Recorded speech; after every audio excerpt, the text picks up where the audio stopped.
Ya. Bismillahirrahmanirrahim. Assalamualaikum warahmatullahi wabarakatuh. Waalaikumsalam warahmatullahi wabarakatuh. Baik, Bapak Ibu sekalian, saya ucapkan terima kasih atas waktu yang telah disempatkan untuk hadir pada pagi hari ini dalam kegiatan daring ya. Jadi kita bertemu dalam Google Meet di sini nanti untuk untuk sharing, berbagi ilmu, berbagi informasi, dan kita belajar bersama di sini.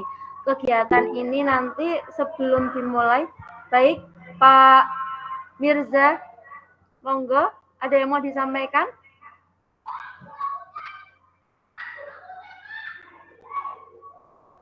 Pak Mirza? Halo? Pencet menawi, Bu. Oh, salah pencet mungkin. Oke. Baik, kalau gitu sebelum kegiatan pada pagi hari ini kita mulai, mari Bapak Ibu guru kita berdoa terlebih dahulu. Saya bisa minta bantuan kepada Ibu Diana untuk memimpin doa pada pagi hari ini.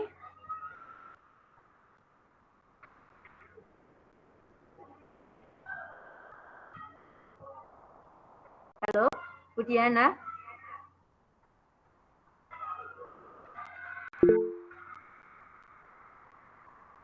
Halo, Pak Mirza.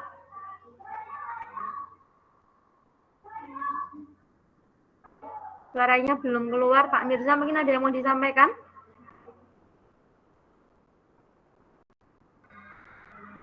Baik, kalau begitu saya minta tolong untuk kepada Bu Amalia untuk memimpin berdoa pada pagi hari ini. Oke, Bu Ana. Teman-teman, sebelum kita belajar bersama, alangkah lebih baiknya agar hari ini bisa berjalan dengan lancar dan berkah untuk kita semua, kita berdoa terlebih dahulu. Berdoa mulai.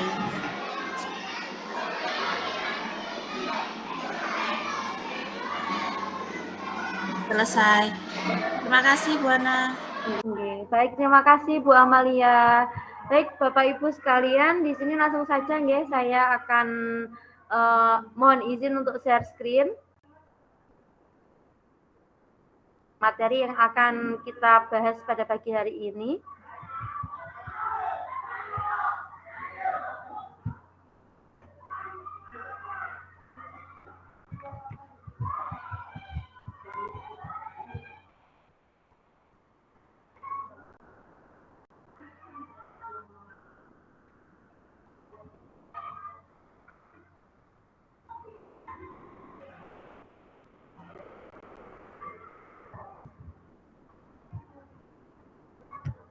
Sipon, apakah sudah terlihat nggih Bapak Ibu?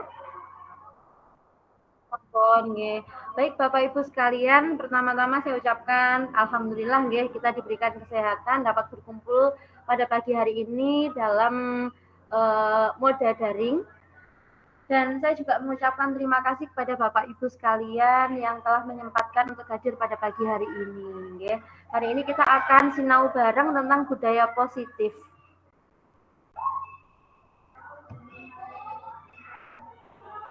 Nah, di sini materi yang saya bawakan pada pagi hari ini yaitu ini merupakan bagian dari tugas aksi nyata saya dalam kegiatan pendidikan guru penggerak.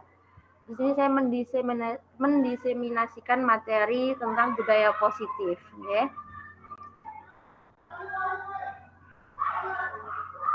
Baik, sebelum kita mulai, mungkin kita bisa menyaksikan ini dulu, kita ice breaking dulu biar lebih santai, biar tidak tegang, biar nanti acaranya bisa berjalan dengan lancar dan tidak mengganggu kegiatan Bapak Ibu guru serta mungkin dapat memberikan sedikit manfaat untuk kita semua. Monggo kita simak ya. Kita ikuti Bapak Ibu.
we believe it. Look who we are the dreamers. We make it happen, 'cause we can see it. Yes, to the one that keep the passion. Respect, oh yeah. Yes, to the one that got the passion. Respect, oh yeah.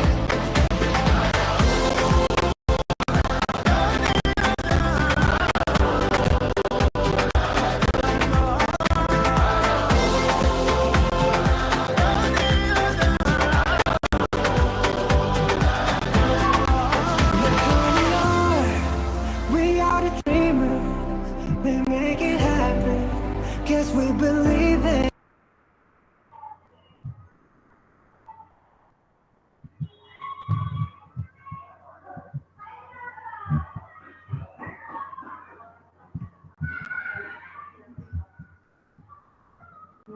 Baik, terima kasih Bapak Ibu sekalian. Tepuk tangan buat kita semuanya. Sungguh hebat sekali Bapak Ibu guru. Bapak Ibu guru hari ini luar biasa nggih. Baik, langsung saja.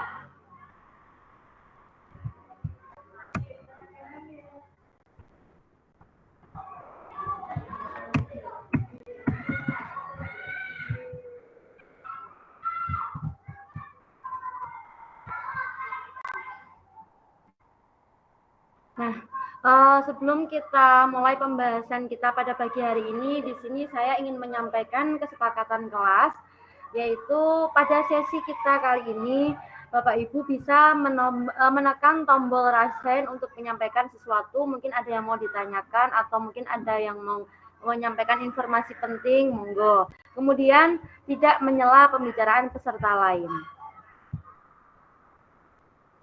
Nah, sebelumnya perkenalkan dulu Bapak Ibu, ini dibimbing oleh fasilitator dan berpraktik. Di sini fasilitator saya yaitu Ibu Hatik dari Malang. Dia adalah guru dari, kemudian pengajar praktik saya yaitu Ibu Anis Faizatul Imamah yang kebetulan dari Kecamatan Badah juga. Tempat tugasnya nggih. Dan di sini saya sendiri sebagai CGP di angkatan 9 kali ini. Nah, Bapak Ibu, kali ini kita akan mengawali dengan mengetahui dulu perubahan paradigma belajar. Jadi seperti yang kita ketahui bahwa perubahan paradigma itu terjadi pada fokusnya yang awalnya berfokus pada pembelajaran ini ya. Dalam pembelajaran yang awalnya itu berfokus pada guru, jadi semua kegiatan itu seluruhnya direncanakan dan dilaksanakan oleh guru. Sekarang jadi lebih berfokus pada peserta didik atau student center. Kemudian, nah, kegiatan pemantik kita pada pagi hari ini dengan judul Cobalah Buka. Coba Bapak Ibu bisa sambil membayangkan atau mempraktikkan. Coba Anda kepalkan salah satu tangan Anda, lalu Anda bayangkan bahwa Anda menyimpan sesuatu yang sangat berharga di dalam kepalan tangan Anda. Nah, kemudian Bapak Ibu sangat perlu untuk menjaga benda tersebut dengan sekuat tenaga, karena benda tersebut begitu penting bagi kehidupan Bapak Ibu sekalian.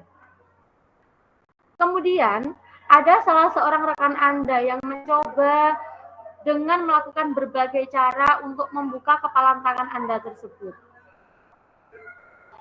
Di sini cara mencobanya atau hal yang dilakukan oleh teman Anda bisa dengan membujuk, menghardik, mengintimidasi, memarahi, menggoda, atau bahkan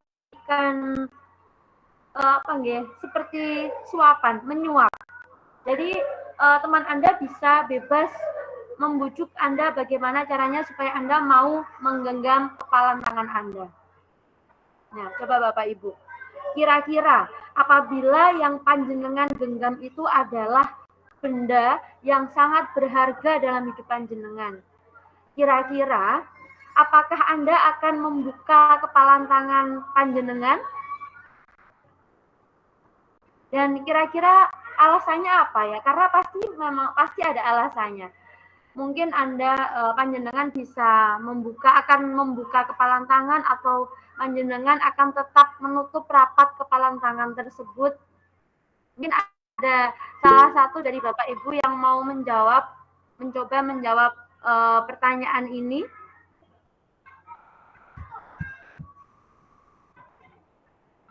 Ibu Amalia, nggih, monggo Bu Amalia.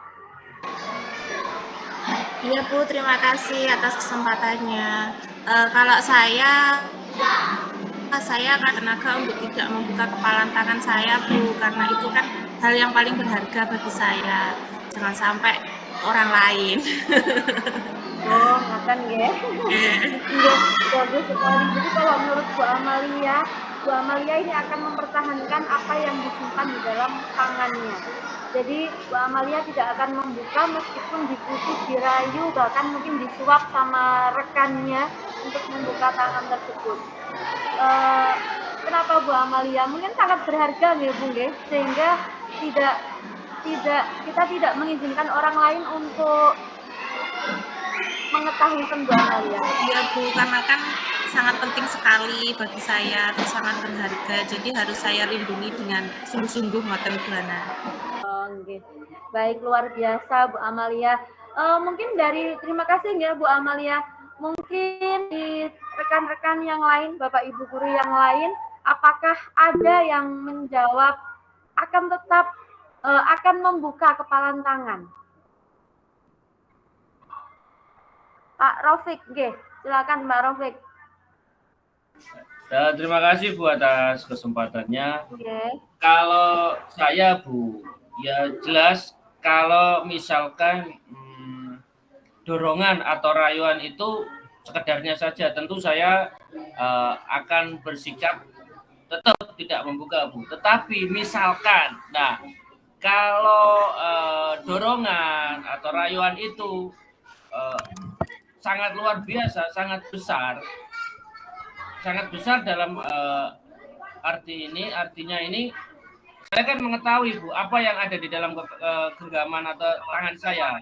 Ketika lebih besar, kemungkinan saya bisa melepaskan.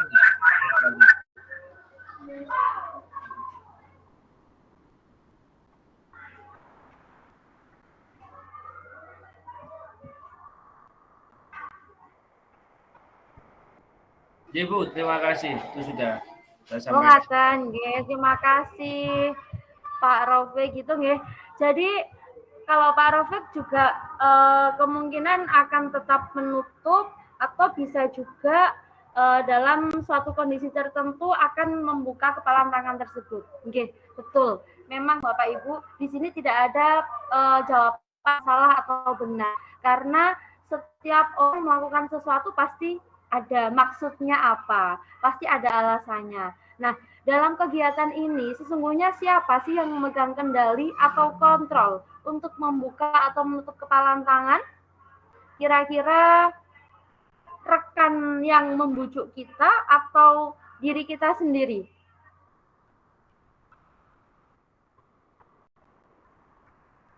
Mungkin ada yang tahu jawabannya, mungkin ada yang mencoba untuk menjawab.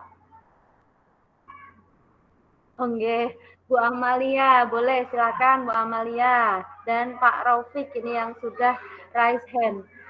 Baik, silakan Bu Amalia. Oh, ngaten, tergantung diri kita sendiri. Jadi Pak Raufik mungkin jawabannya mungkin bisa sama atau berbeda?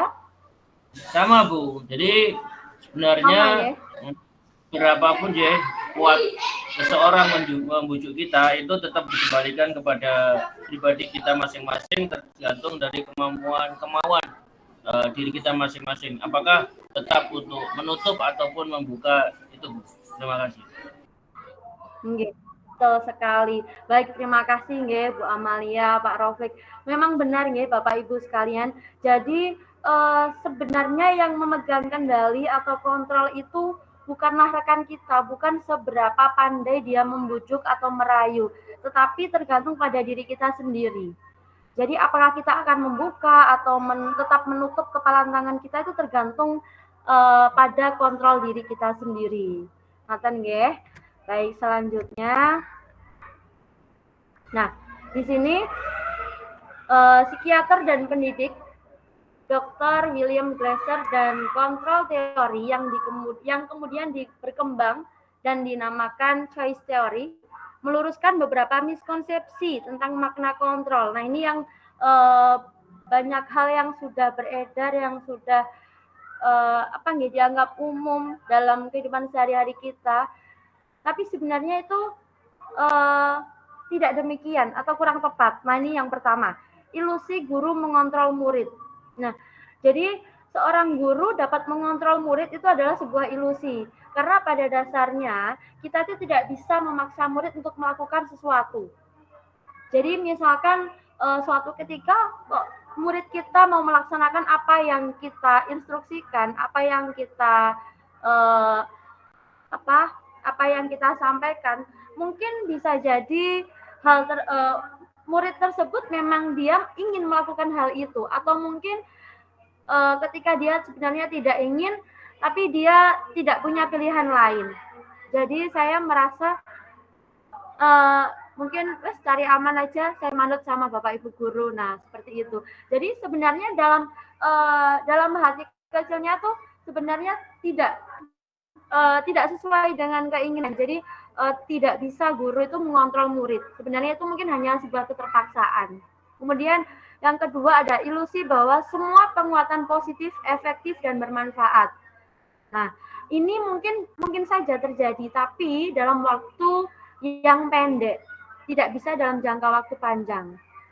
Karena pada akhirnya nanti murid akan menyadari bahwa mungkin aku nanti bisa seperti ini hanya dipuji begini, sudah biasa, sudah bosan gitu. Jadi hal tersebut mungkin efeknya tidak bisa dalam jangka waktu yang lama. Ngoten nggih. Kemudian juga kritik itu membuat orang merasa bersalah, dapat menguatkan karakter, itu juga sebuah ilusi. Karena justru kritikan yang kita berikan pada murid itu adalah menunjukkan mereka pada identitas gagal, dan akhirnya mereka berpikiran atau menilai buruk diri mereka sendiri. Kemudian yang keempat ada ilusi bahwa orang, jadi meskipun kita merasa punya tanggung jawab terhadap murid-murid kita, tapi kita tidak bisa memaksa mereka, Bapak Ibu. Ngaten nggih. Jadi itu hanya sebuah ilusi bahwa wong gede misalkan sudah dewasa, sudah besar, harusnya bisa mengatur anak seperti ini. Nah, itu sebenarnya hanya sebuah ilusi, karena sebenarnya anak-anak itu tidak bisa kita paksakan. Nah, kemudian ini, bagaimana sih seseorang bisa berubah dari paradigma stimulus respon kepada pendekatan teori kontrol?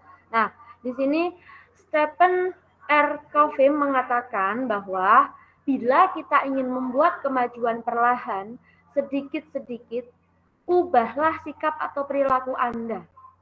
Namun, bila kita ingin memperbaiki cara-cara utama kita, maka kita perlu mengubah kerangka acuan kita. Nah, maka ubahlah bagaimana Anda melihat dunia, bagaimana Anda berpikir tentang manusia. Jadi di sini kita diminta untuk mengubah paradigma kita. Jadi di sini ada kolom tentang stimulus respon dan teori kontrol, ya Bapak Ibu. Di sini stimulus respon kita, mungkin kita berpikir bahwa kebutuhan kita itu sama. Tetapi menurut teori kontrol itu tidak tepat. Kebutuhan kita pada realitanya, kebutuhan setiap orang itu berbeda-beda. Kemudian semua orang melihat hal yang sama. Menurut teori kontrol tidak. Setiap orang itu punya gambaran yang berbeda. Jadi tergantung melihatnya dari sudut pandang mana, pasti berbeda-beda.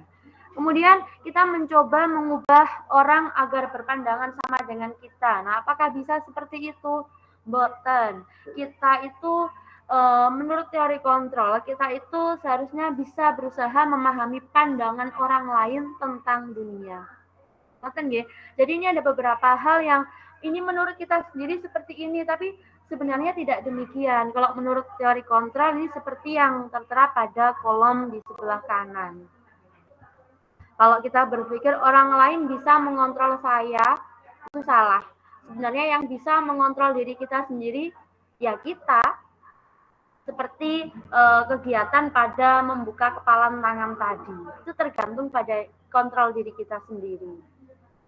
Kemudian juga yang terakhir ini ada model berpikir menang atau kalah. Jadi kalau kita berpikir menang atau kalah ketika sedang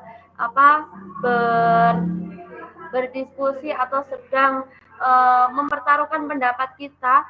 Nah, maka dalam teori kontrol di sini yang benar adalah model berpikir menang-menang. Jadi sebenarnya semuanya menang, pengennya menang ya, untuk mempertahankan pendapatnya. Kemudian di sini ada disiplin positif. Nah, di sini menurut Ki Hajar Dewantara, untuk mencapai kemerdekaan dalam konteks pendidikan kita saat ini, untuk menciptakan murid yang merdeka, syarat utamanya adalah harus ada disiplin yang kuat. Nah, disiplin yang dimaksud adalah disiplin diri yang memiliki motivasi internal, yaitu motivasi dalam dirinya sendiri. Jika kita tidak memiliki motivasi internal, maka kita memerlukan pihak lain untuk mendisiplinkan kita atau memotivasi secara eksternal. Nah, ini. Jika kita tidak memiliki motivasi dari dalam diri, maka baru kita memerlukan pihak lain untuk memotivasi kita. Nah, ini sebagai pendidik, tujuan kita nih Bapak Ibu Guru adalah untuk menciptakan anak-anak yang memiliki disiplin diri sehingga mereka bisa berperilaku dengan mengacu pada nilai-nilai kebajikan universal dan memiliki motivasi intrinsik bukan yang ekstrinsik. Itu harapan kita nih terhadap peserta didik kita, anak-anak kita. Nah, ini tadi nilai-nilai kebajikan universal itu yang seperti apa sih? Jadi di sini pakar pendidikan Ki Hajar Dewantara dan Dain Goosen mengartikan disiplin sebagai bentuk kontrol diri. Ya, kembali ke disiplin tadi, yaitu belajar untuk kontrol diri agar dapat mencapai suatu tujuan yang mulia. Tujuan mulia di sini mengacu pada nilai-nilai atau prinsip-prinsip mulia yang dianut seseorang. Nah, kita menyebutnya nilai-nilai tersebut sebagai nilai-nilai kebajikan yang universal. Nilai kebajikan itu kan kita tahu ya, nilai-nilai kehidupan yang positif, yang baik.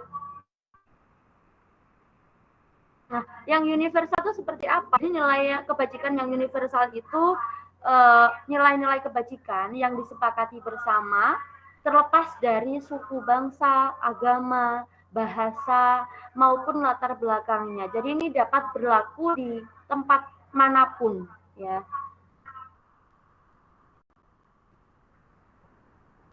Nah, di sini ada beberapa institusi atau organisasi pendidikan yang memiliki nilai-nilai kebajikan yang diyakini bersama. Di sini ada 6 organisasi.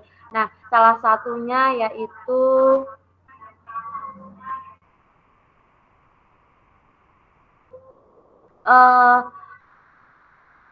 profil pelajar Pancasila sesuai dengan kurikulum kita saat ini, yaitu beriman, bertakwa kepada Tuhan Yang Maha Esa, dan berakhlak mulia, mandiri, bernalar kritis, berkebinekaan global, bergotong royong, dan kreatif.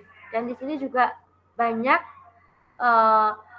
nilai kebajikan yang lain yang disepakati oleh beberapa organisasi pendidikan, yaitu ada yang organisasi IBO Primary Years Program tentang sikap murid, kemudian ada 9 pilar karakter, lalu ada petunjuk seumur hidup dan keterampilan hidup, Kemudian ada organisasi The Virtuous Project atau proyek nilai-nilai kebajikan. Dan The Seven Essential Virtues ini tidak saya bacakan semua ya. Di sini mungkin ada hampir kesamaan. Cuman di sini setiap organisasi meyakini beberapa hal yang mereka anggap penting untuk dijadikan sebuah nilai-nilai kebajikan.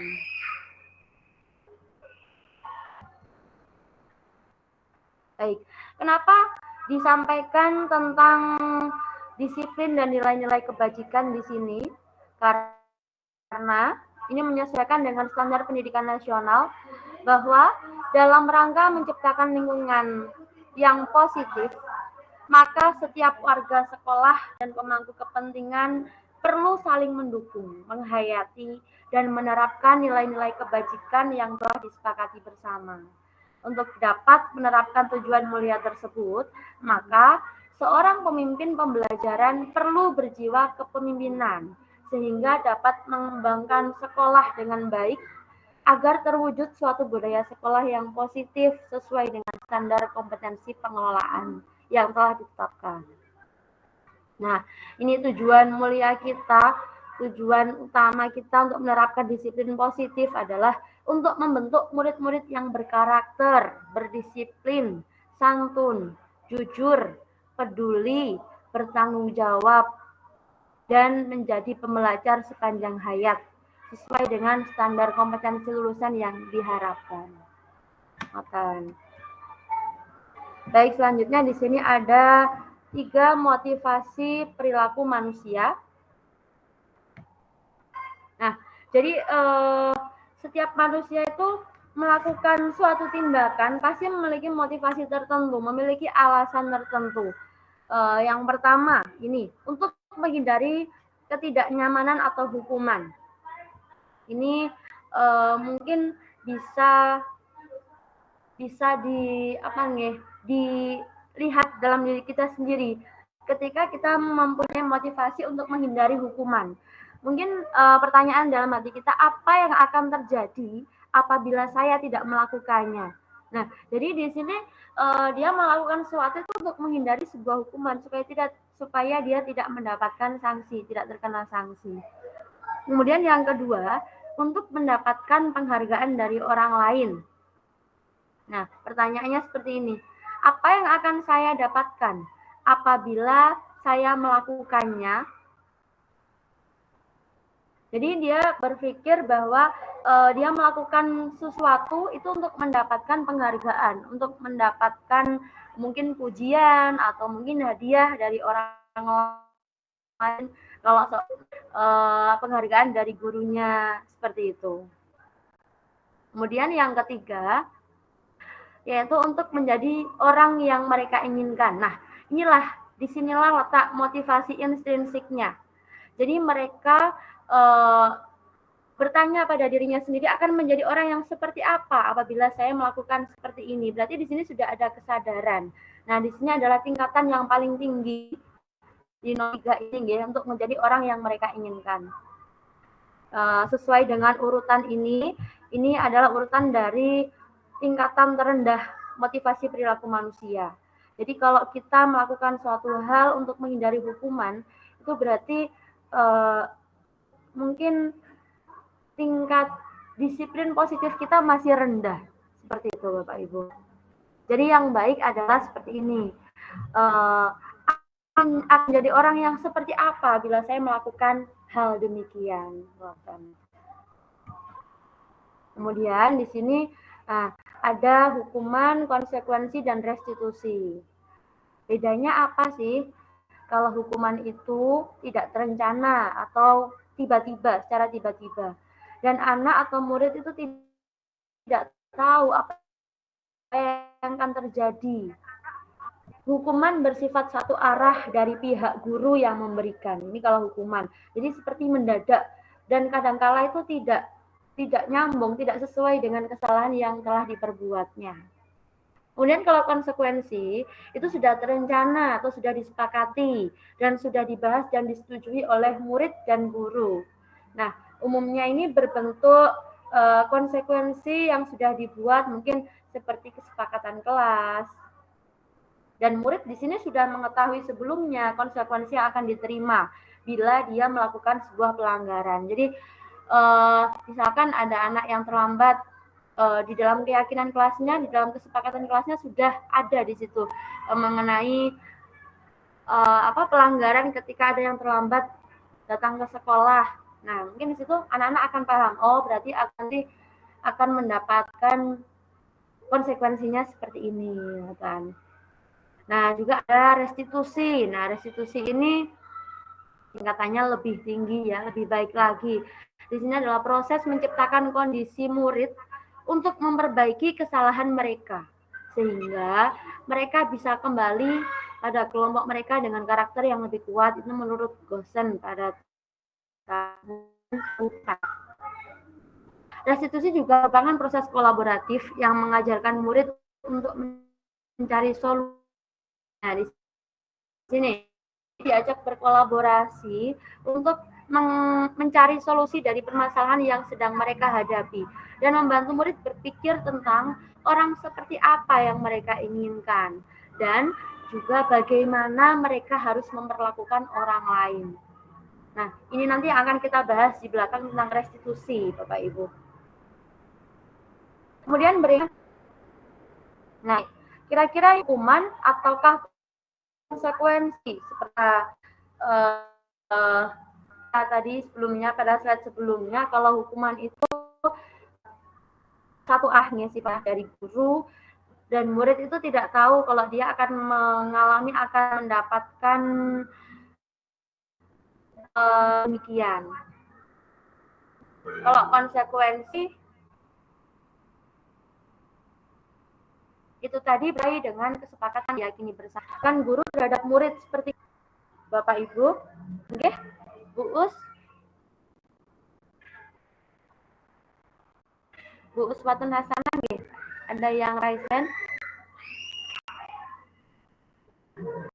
Baik, tindakan guru terhadap murid.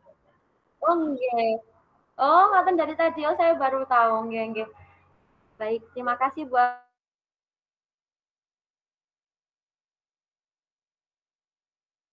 ini ada beberapa tindakan. Yang pertama, berdiri di depan kelas. Ini ketika seorang murid diminta untuk berdiri di depan kelas sambil mengangkat kaki satu karena tidak bisa menjawab pertanyaan. Ini kira-kira sebuah hukuman atau konsekuensi nggih, Bapak Ibu? Hukuman nggih? Iya, betul.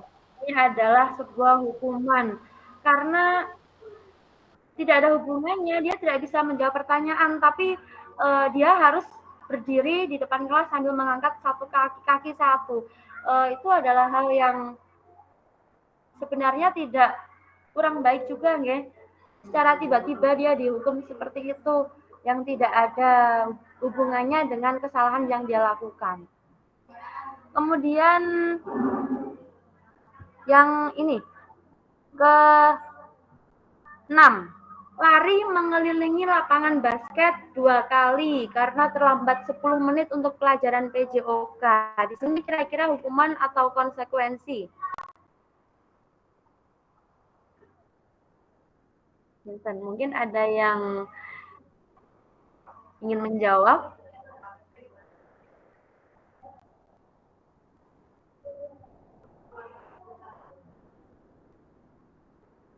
Bu Uswatun Hasanah niku kepencet nggih. Konsekuensi Bu, ya Bu. Pripun Pak Rafek? Konsekuensi Bu. Konsekuensi, lari mengelilingi lapangan basket 2 kali karena terlambat 10 menit. Nah, ini konsekuensi nggih, betul. Nggih. Jadi dia diminta untuk lari mengelilingi lapangan basket 2 kali itu karena terlambat. Nah, dalam pelajaran PJOK, berarti ini masih ada keterkaitannya dengan kesalahan yang dilakukan. Nah, kalau saya pikir ini konsekuensi, ya betul juga sih, hitung-hitung biar mereka melakukan pemanasan sendiri gitu, karena sudah terlambat dalam pelajaran PJOK kan berarti mungkin tertinggal untuk pemanasan sebelum olahraga, ngoten nggih. Baik, langsung saja berikutnya. Di sini banyak contoh sebenarnya ya Bapak Ibu.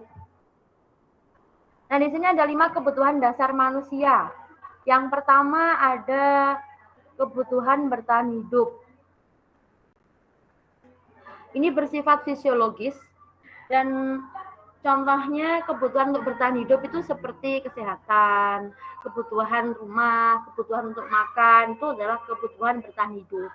Kemudian kebutuhan kasih sayang dan rasa diterima.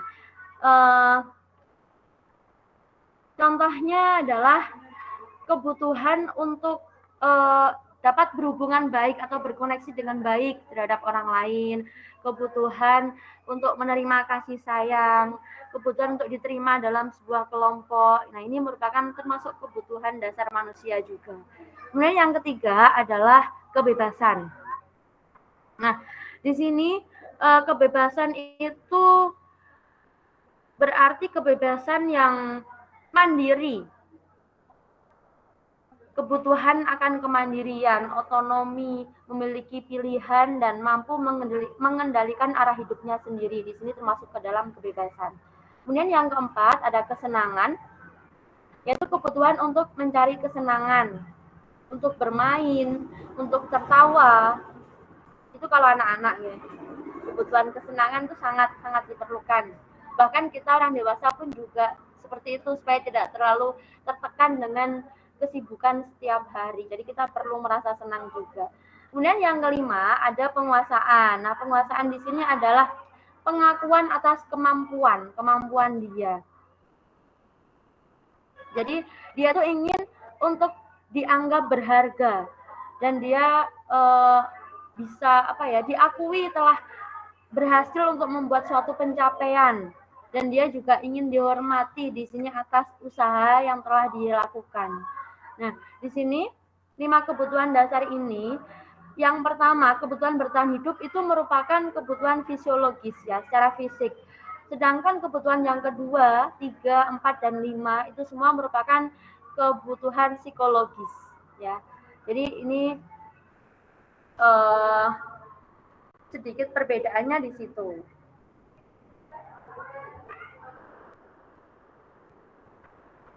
Kemudian di sini ada 5 posisi kontrol. Jadi kita sebagai guru itu ketika menghadapi suatu permasalahan atau perilaku menyimpang dari seorang siswa, itu kita bisa mengenal 5 posisi kontrol ini. Yang pertama adalah posisi penghukum. Posisi penghukum di sini berarti seorang guru memberikan hukuman. Hukuman itu bisa bersifat fisik, bisa juga verbal dengan ucapan atau kata-kata. Biasanya yang diucapkan oleh posisi penghukum ini adalah seperti ini. Patuhi aturan saya atau awas. Nah, ini biasanya dengan wajah yang penuh emosi, terlihat emosinya. Atau seperti ini. Kamu selalu saja salah. Pasti selalu yang terakhir selesai. Nah, ini dengan nada kesal, dengan nada marah, itu adalah posisi kontrol sebagai seorang penghukum. Kemudian yang kedua, ada posisi kontrol pembuat merasa bersalah. Jadi di sini guru itu menyampaikan suatu perkataan dengan nada rendah, memelas. Seperti ini misalnya, Ibu sangat kecewa sekali dengan kamu. Jadi dia tidak marah, cuma dia menunjukkan bahwa dia benar-benar kecewa. Kemudian, berapa kali Bapak harus memberitahu kamu ya? Atau seperti ini, gimana coba kalau orang tua kamu tahu kamu berbuat begini? Hal seperti itu tuh tidak menunjukkan kalau kita sedang marah, tapi hal itu membuat anak-anak tuh jadi merasa benar-benar bersalah. Dia telah melakukan kesalahan. Apakah ini baik? Ya, tapi tidak dalam jangka waktu yang panjang. Kemudian ada posisi kontrol teman. Nih, posisi kontrol teman di sini misalnya seorang guru mengatakan demikian. Ya sudah, kali ini tidak apa-apa. Nanti Ibu bantu bereskan. Nah, ini suatu ketika memang anak merasa nyaman, merasa senang ketika menemui seorang guru yang seperti itu. Tapi dalam jangka panjangnya tidak baik juga bagi si anak, karena mereka akan merasa ketergantungan dengan seorang guru tersebut. Dan ketika tidak ada guru tersebut, mungkin perilakunya akan berbeda lagi. Kemudian ada posisi pemantau. Nah, pemantau di sini seperti kalimatnya begini mungkin. Apa yang telah kamu lakukan? Sanksi atau konsekuensinya apa? Jadi dia lebih tegas, tidak juga marah, tapi dia tegas. Kata-kata kalimatnya tegas dan jelas. Kemudian ada juga posisi manajer, ini yang kelima. Posisi kontrol manajer, di sini kalimatnya, nah kalau manajer ini banyak sekali ya. Apa yang kita yakini? Apakah kamu meyakininya? Jika kamu meyakininya, apakah kamu bersedia memperbaikinya? Jika kamu memperbaiki ini, hal ini menunjukkan apa tentang dirimu? Apa rencana kamu untuk memperbaiki hal ini? Nah, posisi manajer ini nanti ada kaitannya dengan restitusi. Jadi kalau seorang guru sudah menerapkan posisi kontrol manajer, berarti ia telah mampu menerapkan sebuah restitusi dalam menghadapi perilaku siswanya. Kan ya? Nanti akan kita bahas restitusi di belakang. Nah, ini tentang keyakinan kelas. Kalau tadi pada 5 kontrol sebelumnya, posisi kontrol tadi disebut-sebut tentang keyakinan kelas. Keyakinan kelas itu sebenarnya apa sih?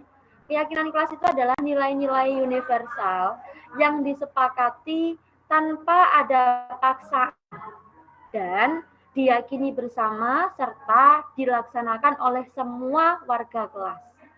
Nah, kemudian untuk membentuk sebuah keyakinan kelas, nah di sini ada tahapan-tahapannya ya untuk membentuk sebuah keyakinan kelas itu sebenarnya, tapi banyak sekali di sini. Mohon maaf, mungkin belum bisa saya sampaikan. Mungkin lain waktu kita bisa menyambung lagi dengan materi yang lebih mendalam. Kalau di sini saya sampaikan poin-poinnya pembentukan keyakinan kelas itu.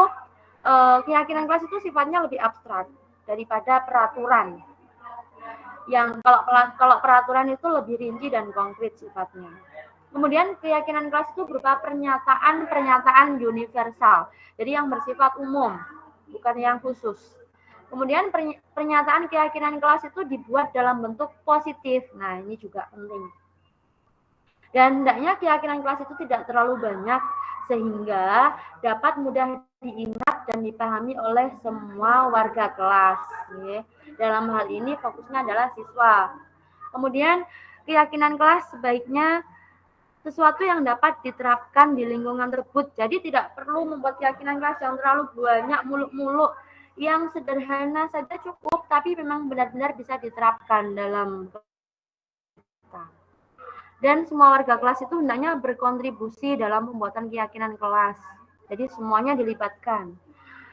Bisa melalui curah pendapat atau dengan menuliskan ide-ide mereka. Kemudian dengan berjalannya waktu kita juga harus dan perlu meninjau kembali keyakinan kelas kita. Apakah mungkin sudah sesuai atau mungkin ada yang perlu diperbaiki seperti itu, nggih. Nah, di sini ada beberapa dokumentasi terkait penerapan keyakinan di kelas saya. Ini foto yang pertama ini saya sedang menjelaskan kepada peserta didik mengenai keyakinan kelas. Kemudian saya minta peserta didik masing-masing menuliskan kira-kira peraturan apa sih yang baik yang bisa diterapkan supaya kita bisa belajar lebih aman dan nyaman di dalam kelas. Jadi mereka di sini bisa menuliskan beragam ya, bermacam-macam sesuai dengan kemauan mereka. Jadi ada yang kalimatnya bersifat positif, negatif. Jadi memang banyak macam-macam sekali. Nah, kemudian dari beberapa ide anak yang dituliskan tersebut, saya minta untuk mengumpulkan dan dituliskan di papan tulis. Nah, ini salah satu peserta didik saya minta untuk menuliskan di papan tulis supaya dapat terlihat oleh semuanya dan saya yang membacakan. Kemudian di sini juga bergantian teman-teman yang lain untuk membacakannya. Nah, di sini ini adalah hasil dari peraturan atau ide-ide yang dituliskan oleh anak-anak, oleh peserta didik dalam kertas tadi yang saya minta untuk dikumpulkan. Ini dituliskan jadi seperti ini. Jadi ada beberapa yang mirip-mirip memang. Nah, ini memang belum sampai tuntas nih Bapak Ibu. Di sini saya masih harus melakukan proses untuk merubah kalimat, kemudian merampingkan lagi sehingga menjadi sebuah keyakinan kelas. Jadi memang penerapan saya di kelas ini belum sampai 100% selesai. Kemarin masih prosesnya sampai sini. Kemudian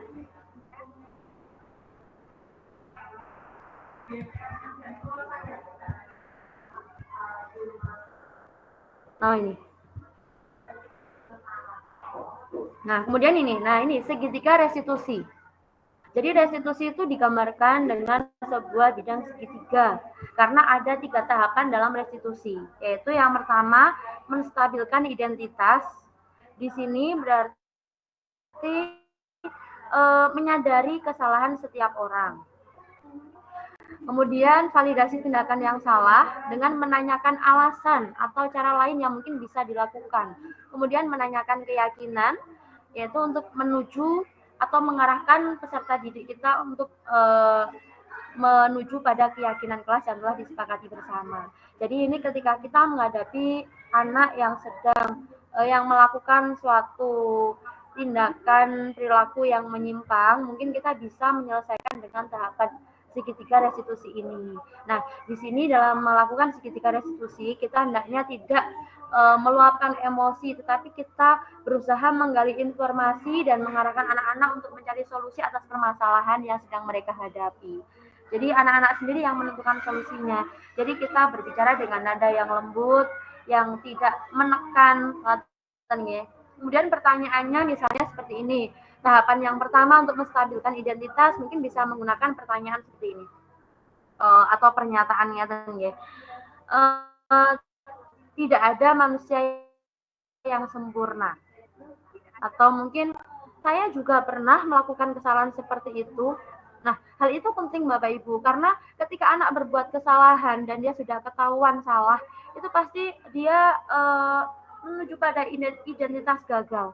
Dia merasa aku sudah gagal gitu. Tapi kalau kita melakukan ini, tahapan menstabilkan identitas, itu mungkin akan kembali membangun rasa percaya dirinya. Nah, kemudian tahapan kedua yaitu validasi tindakan yang salah. Mungkin dengan kata-kata seperti ini. Kamu pasti punya alasan mengapa melakukan hal itu. Nah, jadi setiap tindakan tadi kan memang selalu pasti ada alasannya, sekalipun itu tindakan yang tidak baik. Jadi setelah kita stabilkan identitasnya tadi, jadi kita tanyakan, kita berusaha menggali informasi dari si anak. Sebenarnya alasan apa sih yang mereka yang menyebabkan mereka melakukan suatu perilaku yang menyimpang tersebut? Atau mungkin begini, padahal kamu bisa ya melakukan yang lebih buruk dari ini. Itu maksudnya bukan malah menjerumuskan buatan, tetapi di sini untuk mengembalikan rasa percaya dirinya. Jadi supaya kalau mereka sudah merasa hatinya baik, mungkin kita bisa menggali lebih banyak informasi dari dia, apa tujuannya, alasannya dia melakukan hal itu apa. Nah, kemudian nanti kita arahkan ke sini, menanyakan ke keyakinan kelas. Misalnya seperti, kamu mau jadi orang yang seperti apa? Kemudian apa nilai-nilai yang telah kita sepakati? Di sini mengarahkan anak untuk menemukan solusi dari permasalahannya. Jadi, saya tadi sudah melakukan perbuatan seperti ini. Mungkin lain kali berikutnya saya akan berlaku demikian. Nah, jadi kita mengarahkan anak untuk berpikir sendiri, mencari solusinya dari apa yang telah dia lakukan. Jadi bukan kita yang menentukan, kamu seperti ini, harusnya begini, buatan. Tetapi kita mengarahkan anak-anak untuk kembali itu tadi setidaknya menghilangkan identitas gagal pada dirinya karena dia telah melakukan suatu kesalahan. Jadi sehingga dia bisa mendapatkan rasa percaya dirinya kembali dan dia bisa berupaya untuk memperbaiki kondisinya, kan? Kemudian di sini muncul ya. Nah, yang di sini ada contoh penerapan segitiga restitusi yang saya lakukan di kelas. Bismillah, ya, semoga bisa di-play walaupun sedikit, tidak semuanya.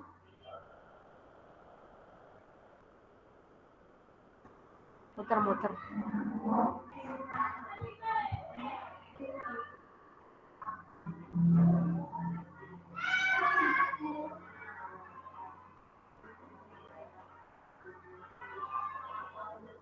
Oh ini.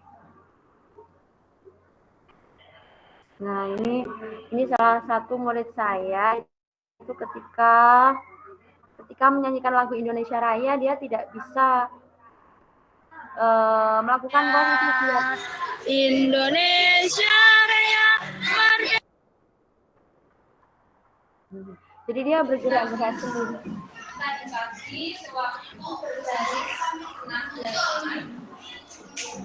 Ketika menyanyikan lagu Indonesia Raya. Ini mungkin suaranya kurang jelas gitu. Jelas, Bu. Oh, jelas. Dan si anak ini menjawabnya Jelas, Bu Ana. Miring sekali, jadi kurang. Terima kasih.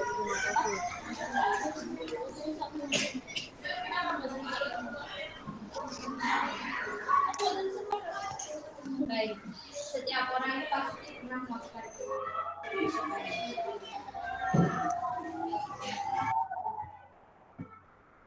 Dengan cara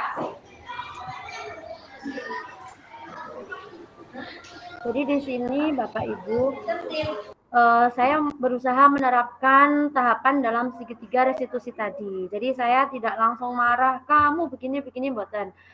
Tapi saya berusaha menggali informasi dari si anak, apa sih tujuannya dia melakukan seperti itu, dan sampai pada akhirnya menemukan sebuah solusi bahwa dia seharusnya itu bersikap seperti apa. Kemudian di sini juga saya tampilkan refleksi.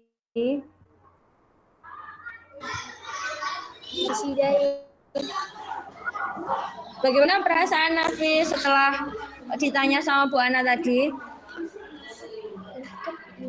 Dredeg. Kenapa? Kenapa dredeg? Ya, tapi sampean takut enggak dengan tindakannya Bu Ana tadi? Boten. Kenapa kok boten? Memberi nasihat dengan lembut.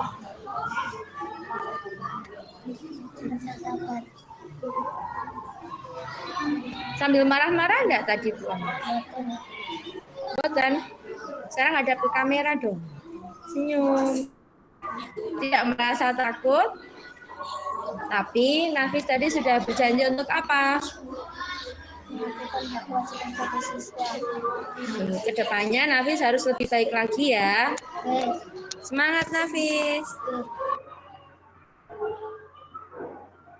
Ya, seperti itu. Kemudian setelah saya lakukan percobaan, saya berusaha menerapkan segitiga restitusi. Kemudian setelah itu saya meminta feedback dari si anak tadi yang melakukan bagaimana perasaan dia setelah saya melakukan tindakan itu, bagaimana, apakah merasa takut dan sebagainya. Dan memang benar ya, kalau kita bisa menerapkan tahapan segitiga restitusi ini dengan tepat, itu memang dampaknya baik untuk si anak. Jadi kalau misalkan kita menghukum anak secara langsung, itu kan kadang anak itu merasa tidak suka, dalam hati kecilnya tuh kayak ada rasa mangkel dan mungkin ada rasa dendam juga. Tapi kalau menerapkan segitiga restitusi ini, si anak tidak merasakan sakit hati atau apa, tapi mereka merasa seperti mendapatkan dukungan kembali untuk bisa memperbaiki kesalahan dia.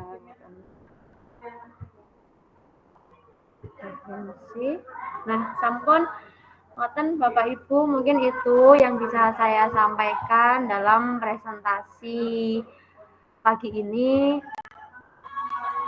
Sedikit banyaknya semoga bermanfaat bagi panjenengan semua. Mungkin ada saran atau tanggapan dari Bapak Ibu atau mungkin umpan balik, monggo saya persilahkan.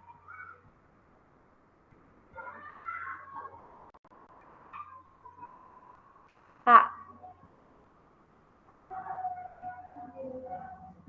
Rafiq nggih. Oh nggih, silakan Pak Rafiq, monggo. Terima kasih Bu atas waktu dan kesempatannya. Jadi saya di sini mencoba memberikan tanggapan berkaitan dengan presentasi yang Ibu lakukan. Yang pertama berkaitan dengan tampilan Ibu, tampilan sangat luar biasa sekali Bu. Mulai dari penataan gambar-gambar sudah sangat menarik sekali. Pemilihan warna, kombinasi warna juga sangat menarik sekali yang mendukung konten yang Ibu sampaikan. Kemudian dari segi penyampaian materi, Ibu tadi juga menurut saya sangat bagus sekali Bu, sangat menarik. Kami sebagai audiens, bagaimana penyampaiannya sudah sangat jelas sekali, dikombinasikan dengan contoh-contoh yang sudah ada, dan yang terakhir tentunya yang menjadi kelebihan Ibu adalah suaranya sangat merdu sekali. Gitu. Mungkin itu Bu dari saya, kurang lebihnya mohon maaf. Terima kasih. Saya kembalikan ke Bu. Terima kasih Pak Rafiq. Oke, terima kasih nggih. Ini semua kita sama-sama saling belajar nggih Bapak Ibu. Mungkin ada Bapak Ibu yang lainnya memberi tanggapan atau masukan, kritik sarannya, monggo. Atau mungkin ada pertanyaan, nggih, Bu Amalia, monggo. Terima kasih Bu Ana atas waktu dan kesempatannya. Yang pertama mau memberikan umpan balik dulu Bu, sangat super sekali. Terima kasih Bu Ana telah berbagi ilmu ke kita-kita. Untuk penyampaian materinya sangat bagus, tampilan layarnya juga sesuai dengan apa yang Bu Ana sampaikan, disertai dengan contoh-contoh. Terus Bu Ana juga menyampaikannya runtut, jelas dengan bahasa yang mudah kami mengerti, seperti itu. Ada sedikit pertanyaan Bu, ini tadi Bu Ana menerapkan segitiga restitusinya di kelas berapa Bu Ana? Saya menerapkannya di kelas 6 Bu Amalia. Oh nggih, di kelas 6 nggih. Kira-kira kita dari yang sudah jenengan laksanakan ini ada enggak kendala-kendala mulai dari pembuatan keyakinan kelas hingga penerapan segitiga restitusi pidana? Nggih, kalau kendala sih pasti ada nggih, sedikit banyaknya pasti ada. Sebelumnya terima kasih untuk umpan baliknya Bu Amalia nggih. Panjenengan semua juga luar biasa di sini. Saya ucapkan terima kasih banyak. Untuk kendalanya yang saya hadapi dalam penerapan keyakinan kelas ada, karena kan kelas 6 itu sudah mulai pinter guyonan, kadang ngajak guyon. Jadi ketika anak-anak saya minta untuk menuliskan sebuah mungkin entah itu aturan atau keyakinan, terserah mereka lah. Yang penting saya sampaikan di situ bagaimana supaya kita bisa menciptakan kondisi belajar di kelas itu yang aman dan nyaman untuk kita semua gitu. Jadi ada juga sih yang guyonan boleh menuliskan boleh makan di kelas, kemudian boleh keluar masuk kelas. Nah, hal seperti itu kan kurang tepat juga, tapi enggak apa-apa, tetap saya terima. Tetap saya terima, enggak apa-apa, tetap saya suruh untuk menulis tadi si anak yang menuliskan di depan tadi, Mbak sekretarisnya tadi. Enggak apa-apa, ditulis saja biar semua teman-temannya tahu kalau ada ide yang seperti itu. Nah, apa nanti kan tinggal kita sepakati bersama apakah hal itu dapat kita laksanakan atau tidak. Tapi alhamdulillah dalam setelah mengambil keputusan ternyata untuk hal-hal yang kurang baik itu kok alhamdulillahnya tidak disepakati oleh seluruh kelas. Jadi mungkin memang hanya ada 1-2 anak yang memang pengen ngajak guyon sih memang. Nggih. Jadi ya biasa seperti itu, Ibu. Kemudian kalau untuk penerapan restitusinya restitusi itu ada, kendalanya ada. Jadi ada sebagian anak itu yang ketika ditanya-tanya tuh kadang apa sih kan nggak biasa ngoten nggih ditanya kadang kalau berbuat salah itu ya langsung kamu melakukan ini berarti harus begini kan kadang memberikan posisi sebagai penghukum atau sebagai memberikan hukuman atau konsekuensi ngoten nggih. Tapi kalau restitusi ini kan kita kayak mengajak diskusi si anak, diskusinya pun juga nggak langsung 1-2 kalimat selesai mboten. Jadi ketika ditanya tuh ada yang kadang bingung jawabnya, ya kadang jawabnya hanya iya, tidak, ngoten. Jadi karena mungkin belum terbiasa diajak untuk berkomunikasi hal yang penting seperti itu, ya. Jadi masih agak sulit juga sih untuk menerapkan, untuk mendapatkan jawaban yang jujur dari si anak itu agak masih ada kesulitan, ada kendala juga, Bu. Ngaten, Mbak Mel. Nggih, terima kasih Bu Ana. Berarti memang kan hal baru mungkin ya bagi anak-anak itu belum terbiasa. Insya Allah nanti kalau secara konsisten diterapkan kan pasti bagus sekali. Soalnya mengingat tadi tujuannya kan juga bagus. Terima kasih Bu Ana atas praktek baiknya yang sudah dibagikan ke kita. Sangat bermanfaat sekali. Alhamdulillah, terima kasih Bu Amalia. Monggo yang lainnya, mungkin masih ada sedikit waktu.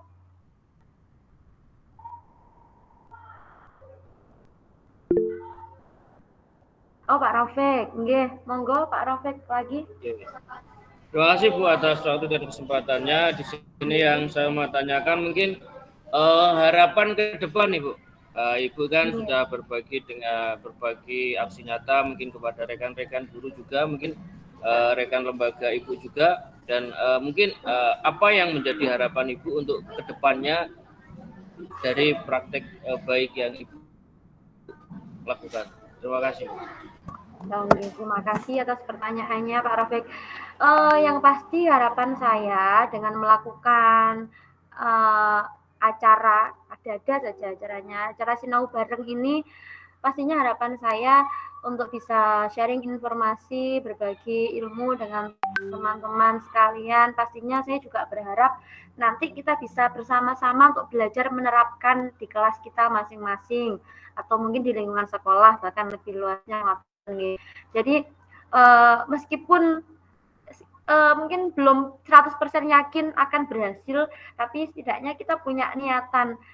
Saya mau mencoba untuk melakukan hal baik dan saya juga berharap teman-teman juga mau bukan mengikuti saya, ya. Saya itu juga masih banyak belajar, masih menggak-menggok, belum lurus banget gitu.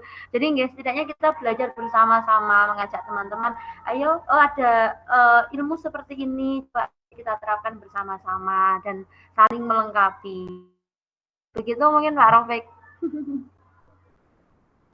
Terima kasih Bu. Tentunya saya bisa ambil sebuah kesimpulan dari Bu, tentunya paling tidak mampu menginspirasi rekan-rekan pendidik untuk sama-sama belajar seperti yang sudah kita lakukan ini, Bu. Itu saja. Terima kasih. Betul sekali kita. Yang penting kita belajar bareng, berusaha bareng, tujuannya sama untuk masa depan peserta didik kita. Betul sekali. Terima kasih Pak Rafiq.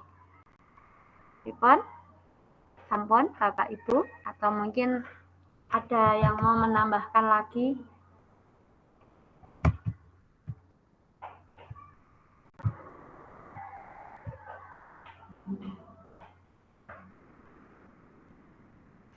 Sampun Bu. Sampun nggih. Nggih. Sudah sepertinya Bu Ana. Nggih. saya kira sudah cukup lama sekali nggih menyita waktu panjenengan untuk beristirahat ini tadi.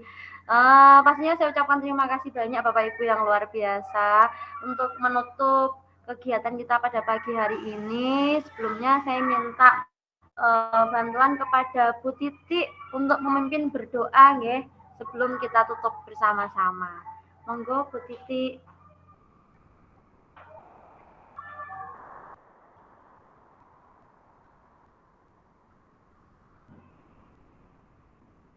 Atas waktunya. Sebelum saya menutup acara dengan doa, saya mau memberikan sedikit untuk Bu Ana. Terima kasih atas ilmunya pagi ini, sangat bermanfaat dan sangat mencerahkan buat saya. Oke. Terima kasih atas paparan yang disampaikan secara runtun dan mudah diterima, singkat, padat juga jelas lah. Marilah teman-teman, sebelum kita menutup acara hari pagi ini, kita berdoa terlebih dahulu. Berdoa mulai.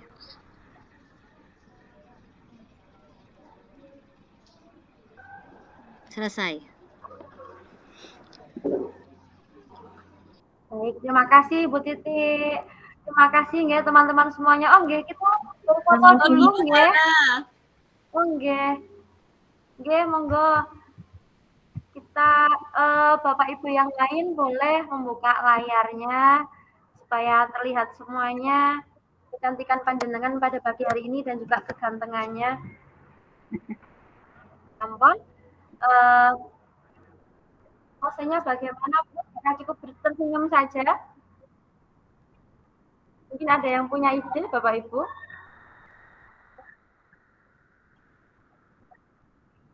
Pripun Pak Rafek?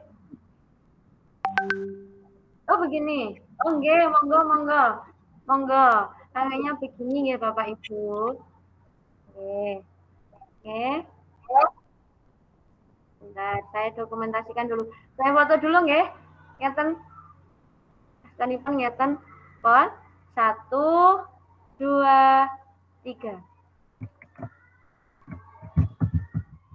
Bentar, sampun. Mungkin lagi?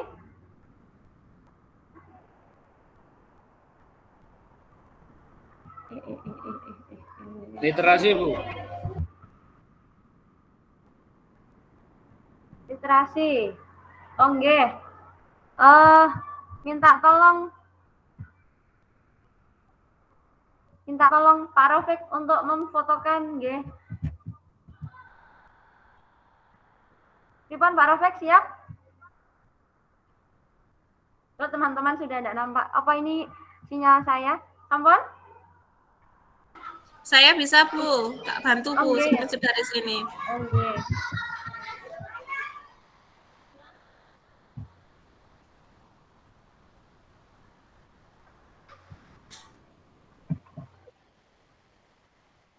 L ya, teman-teman. Ini tadi jaringan saya agak luar biasa. Sampun. Oke, sampun. Terima kasih Bu Amalia. Sampun, Bu. Saya kira cukup nggih, sudah sangat banyak sekali waktunya untuk saya. Saya ucapkan sangat-sangat terima kasih untuk Bapak Ibu sekalian yang luar biasa. Semoga apa yang saya sampaikan sedikit banyaknya dapat bermanfaat untuk kita semua dan dapat kita laksanakan. Amin. Sama.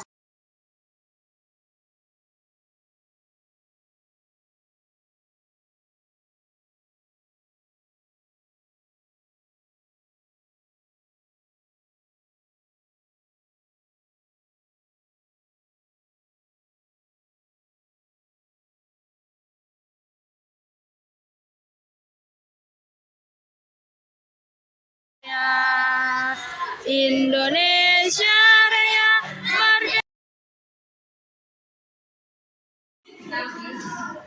Tadi pagi sewaktu berbaris senam di halaman, ketika menyanyikan lagu Indonesia Raya, Ibu Ana lihat sampean tidak berdiri dengan sikap yang benar. Apakah benar seperti itu? Iya. Kira-kira kenapa?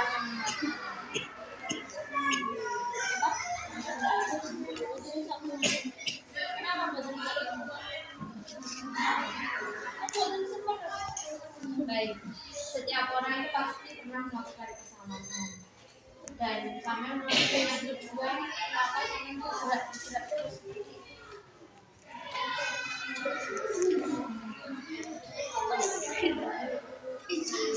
Kalian tahu harusnya sikap atau posisi yang bagaimana yang benar ketika menyanyikan lagu Indonesia Raya?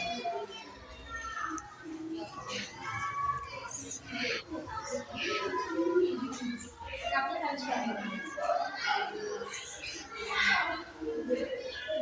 Harus siap, kemudian tidak boleh bergerak.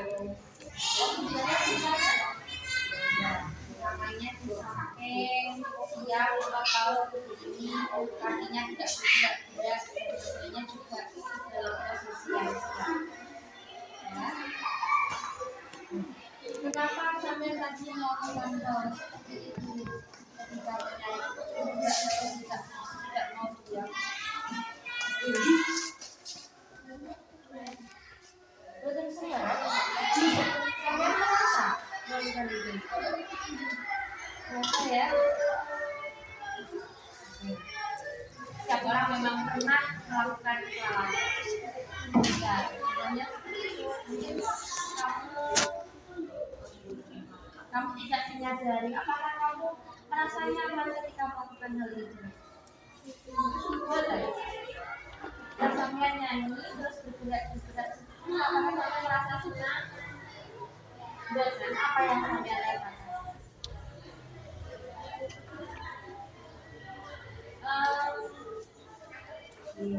Apa? Terus apakah yang sampai lakukan itu tadi sesuai dengan keyakinan pasti? Tidak sesuai dengan poin yang mana? Apa itu? Tidak melakukan hak dan kewajiban sesuai dengan yang baik dan benar. Yang tahu kan yang saya lakukan itu tidak tepat. Kalau begitu, untuk kedepannya kira-kira apa yang akan harus lakukan? Jadi lebih baik dengan cara apa?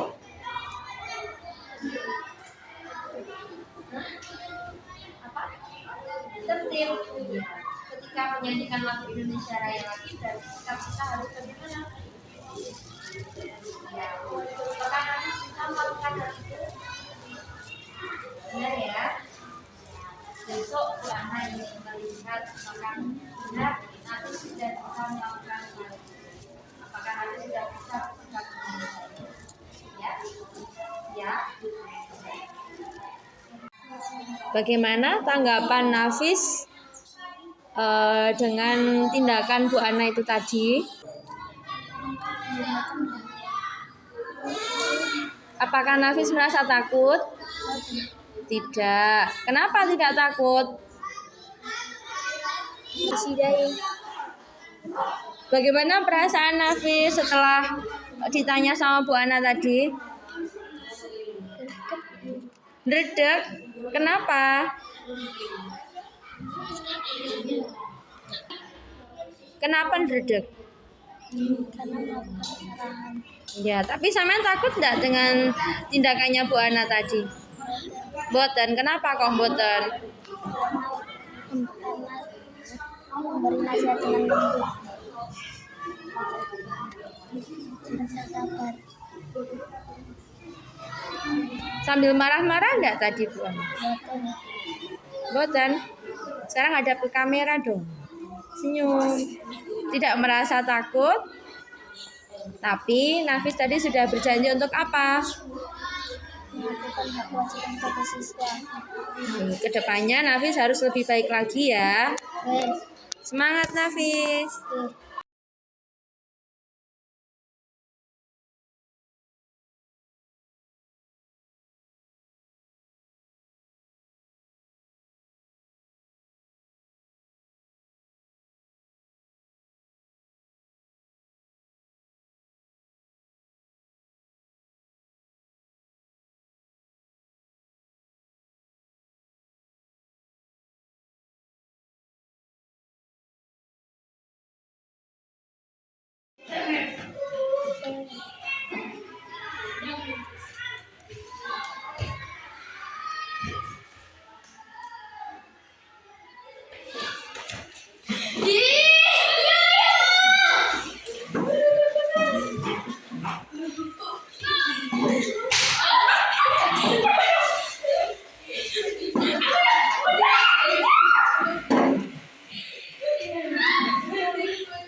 Kenapa?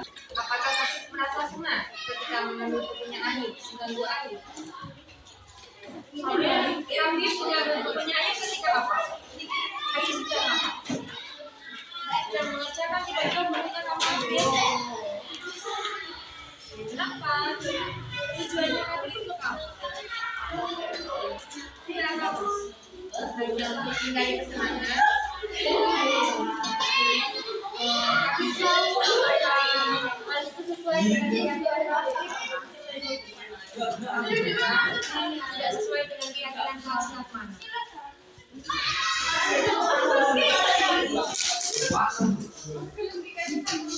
Apakah dengan melakukan itu ketika kita sudah menghargai dan menghormati kewajibannya tadi? Apa yang dilakukan oleh Raffi itu nah itu juga betul. Buana kamu melakukan hal itu sampai provokasi untuk mempertahankan diri. Tapi apakah ada cara lain yang bisa dilakukan selain itu?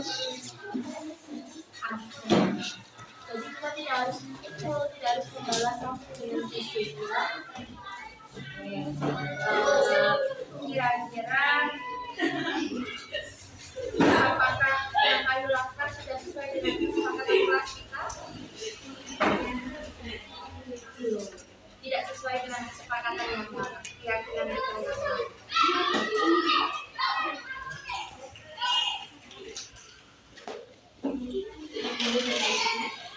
Ada wajib bagi saya karena Ayu mengukur Raffi sampai Raffi merasa kesakitan. Ya, Ayu sudah tahu ya sekarang. Lalu selanjutnya apakah yang bisa Ayu lakukan setelah ini? Hanya perlu baik lagi, salah bersama lagi kepada teman-temannya. Tapi aku juga begitu. Tapi yang kamu lakukan kan sudah benar atau belum? Bukan mengganggu semuanya yang sedang belajar, ya kan? Selanjutnya kamu harus seperti apa? Apa kamu akan mengganggu teman-teman yang lain lagi? Apakah Raffi bisa dibaik lagi nanti ke depannya? Jadi kami harus bersikap seperti apa pada teman laki? Tidak mengganggu teman lagi ya. Apakah kamu yakin bisa melakukan itu? Saya, karena tadi kami juga salah, tapi juga harus meminta maaf sama Ayu. Jelas sebaliknya. Meskipun maksudnya tadi benar mempertahankan diri karena diganggu sama teman, tapi tadi sudah membuat kami bisa kesakitan. Minta maaf ya. Tahu kesalahannya masing-masing. Silahkan kami minta maaf terus.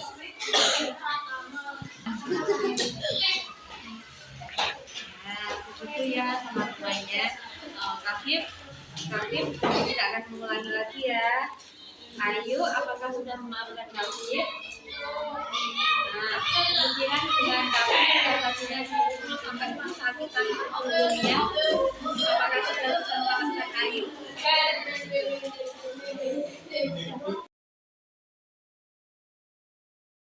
Oke, sudah baik kan semuanya? Sudah. Perasaan kalian bagaimana dengan tindakan Bu Ana yang seperti itu? Tadi bisa saja. Biasa saja. Karena Bu Ana bicara memberi solusi dengan Oh iya. Habib, bagaimana pendapatnya Habib?